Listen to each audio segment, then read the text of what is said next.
There was a really sweet older black lady who sent me an email after my HGTV episode aired, and she said I was the Harriet Tubman of tiny houses.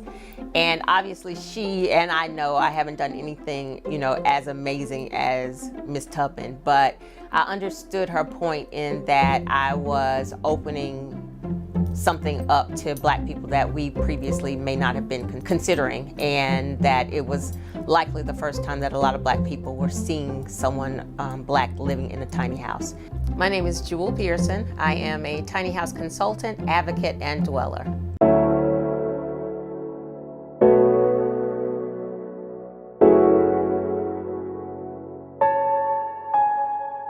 I decided to make tiny house living my lifestyle in 2013 when I stumbled on another woman's story about building her own tiny house. Her story resonated with me, and then it just kind of made sense to me as far as building home.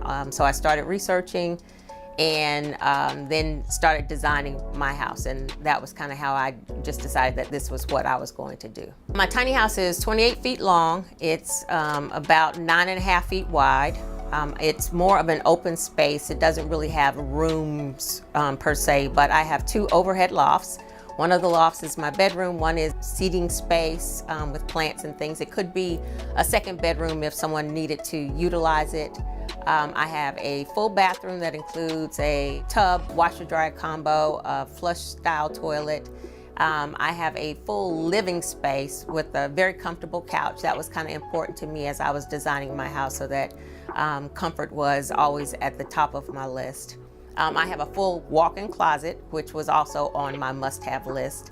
And I have what I consider like a galley-style kitchen. Cooking isn't on the top of my favorite list, but I do have enough space to cook a meal, and it works very functionally. And then just recently I added a sunroom space. So altogether with the new sunroom space, my house is about 480 square feet if you don't count the 2 overhead lofts.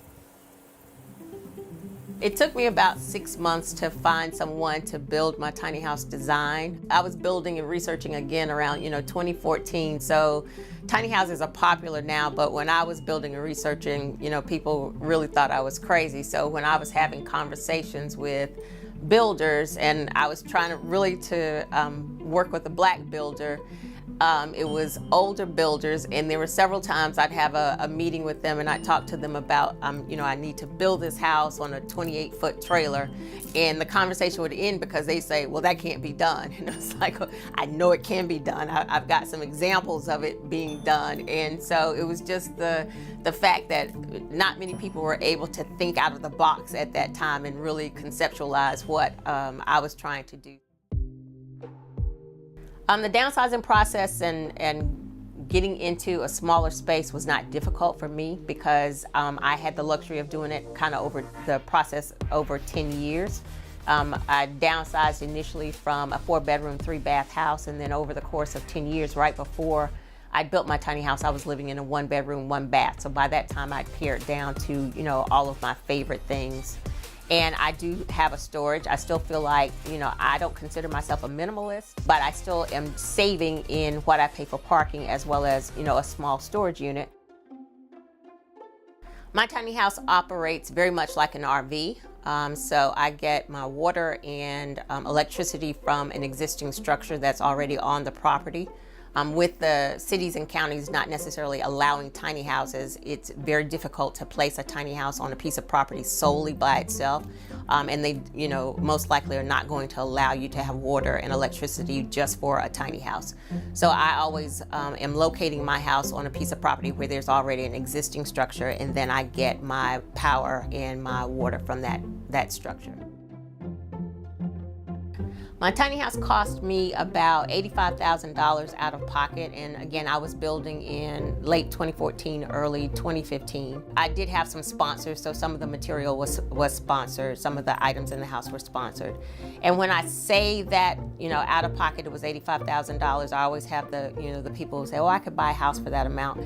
And then I always point out that it's not really comparing apples to apples, because that was $85,000 out of pocket, not a 15 or 30-year mortgage with interest just so that as that you pay $85,000, it ends up being 2-3 times, that amount overall by the time you finish that loan. So it was, $85,000, and I own my house. And what I do, is pay for parking for my house.